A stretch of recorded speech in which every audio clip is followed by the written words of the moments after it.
बिस्मिल्लाहिर्रहमानिर्रहीम। अस्सलाम वालेकुम viewers, welcome back to my channel English with mister Syed.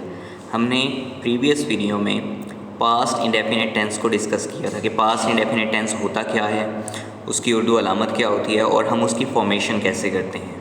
और आज हम पढ़ने वाले हैं कि पास्ट इंडेफिनिट टेंस को नेगेटिव कैसे बनाया जाए, यानी कि उसके नेगेटिव सेंटेंसेस की फॉर्मेशन कैसे होती है। तो चलें शुरू करते हैं।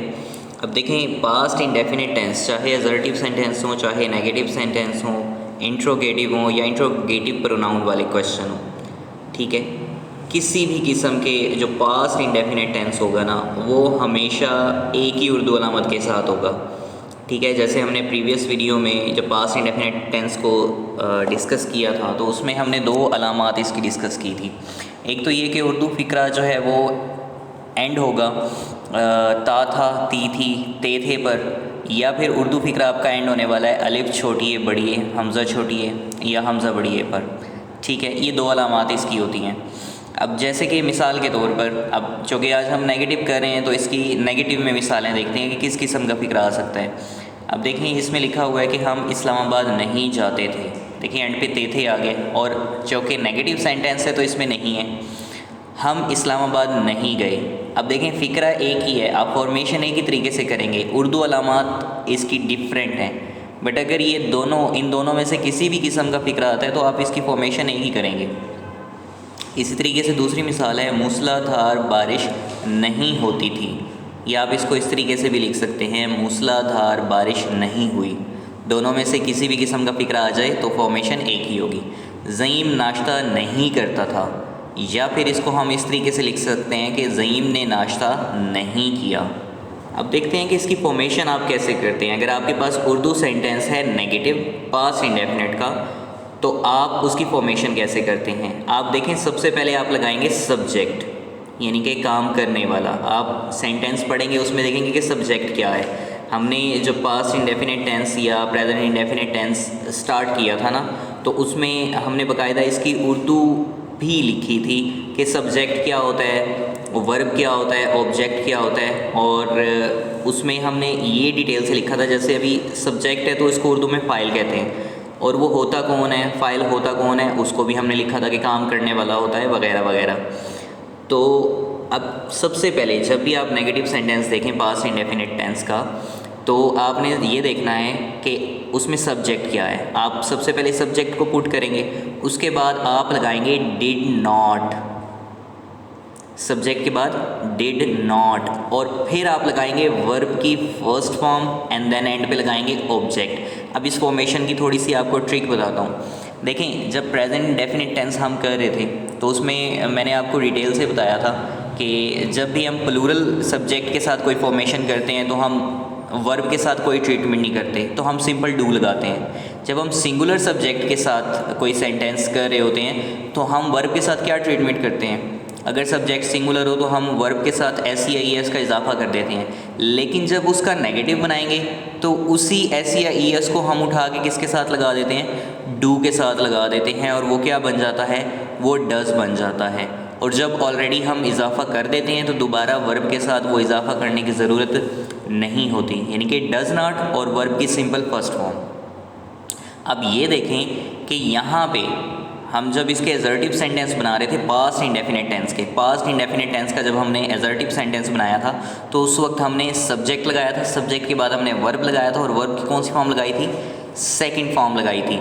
चाहे सब्जेक्ट सिंगुलर हो चाहे प्लूरल हो, हमने हर सेंटेंस में वर्ब की सेकंड फॉर्म लगाई थी। ऐसी बात है, अब हम वर्ब के साथ क्या ट्रीटमेंट कर रहे हैं कि उसकी सेकंड फॉर्म लगा रहे हैं। अब चूँकि यहाँ पे अब हमारे पास इसमें हेल्पिंग वर्ब तो मौजूद होता नहीं है इसकी फॉर्मेशन में, तो हम हेल्पिंग वर्ब कौन सा लेते हैं, डू लेते हैं। अब देखें, उसमें हमने वर्ब के साथ ऐसे ही इसका इजाफा किया तो वही ट्रीटमेंट हमने डू के साथ की, तो वो डज बन गया। अब यहाँ पे हम वर्ब की सेकंड फॉर्म चूँकि लगा रहे होते हैं पास्ट इंडेफिनिट टेंस के असर्टिव सेंटेंसेस में, तो यही सेकंड फॉर्म हम किसकी लगाएंगे, डू की सेकंड फॉर्म लगाएंगे, तो वो डू की सेकंड फॉर्म क्या बन जाएगी, डिड बन जाएगी। तो आप सब्जेक्ट के बाद डिड नॉट लगाएंगे, ये डू की सेकंड फॉर्म है। जो वर्ब के साथ ट्रीटमेंट किया वही हम डू के साथ ट्रीटमेंट करेंगे। वर्ब की सेकंड फॉर्म थी तो डू की सेकंड फॉर्म लगा देंगे।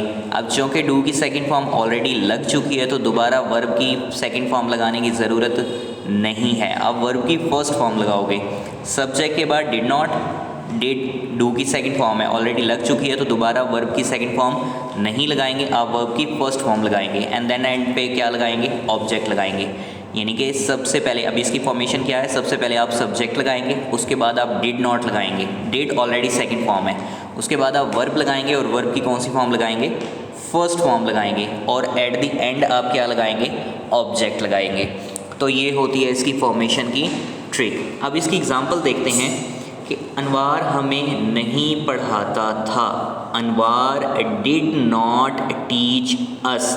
अब इसका अगर एजर्टिव सेंटेंस होता तो हम क्या करते, अनवार टॉट अस, अनवार हमें पढ़ाता था, टॉट सेकंड फॉर्म थी।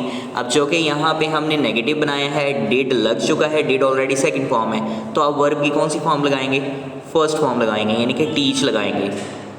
अनवार डिड नॉट टीच अस।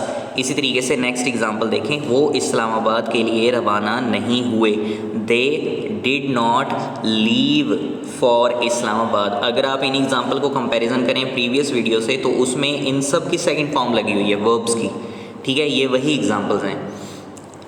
तो they did not leave for Islamabad, अब उसमें सेकंड फॉर्म लगाई थी लीव की लेफ़्ट, अब चूँकि यहाँ पे डिड नॉट लग चुका है तो हम लीव की फर्स्ट फॉर्म ही लगाएंगे। उसी तरीके से हमने मेहनत नहीं की, we did not work hard, did not और वर्क ऑलरेडी फर्स्ट फॉर्म है तो आप फर्स्ट फॉर्म ही रहने देंगे क्योंकि ऑलरेडी सेकंड फॉर्म लग चुकी है डू की, डिड। इसी तरीके से बच्चे शोर नहीं मचाते थे, the children did not make a noise, बच्चे शोर नहीं मचाते थे, the children did not make a noise. अब डिड ऑलरेडी लग चुका है तो आप मेक की फर्स्ट फॉर्म ही लगाएंगे, सेकंड फॉर्म लगाने की ज़रूरत नहीं है क्योंकि डू की ऑलरेडी सेकंड फॉर्म लग चुकी है। तो ये था आज का हमारा टॉपिक, यानी कि पास्ट इंडेफिनेट टेंस के नेगेटिव सेंटेंसेस की फॉर्मेशन कैसे की जाए। आपसे जल्द मुलाकात होगी इंशाल्लाह नेक्स्ट वीडियो में, और उसमें हम ये देखेंगे कि पास्ट इंडेफिनेट टेंस को इंट्रोगेटिव सेंटेंस कैसे बनाए जाएं। मीन्स टू से अगर पास्ट इंडेफिनेट टेंस का कोई सवालिया फ़िक्र आ जाता है, कोई इंट्रोगेटिव सेंटेंस आ जाता है तो हम उसकी इंग्लिश में फॉर्मेशन कैसे करते हैं। तब तक के लिए अपना बहुत सारा ख्याल रखिएगा, और अगर आपने चैनल को सब्सक्राइब नहीं किया तो चैनल को जल्दी से सब्सक्राइब कर दें इंग्लिश विद मिस्टर सैयद, ताकि आपको आने वाली इंग्लिश ग्रामर से रिलेटेड जितनी भी वीडियोज़ हैं, चाहे वो टेंसेज हैं, पार्ट्स ऑफ स्पीच हैं या कोई ट्रिक्स वगैरह हैं, उनसे आपको अपडेट मिलती रहे। जज़ाकल्लाह एंड अल्लाह हाफ़िज़।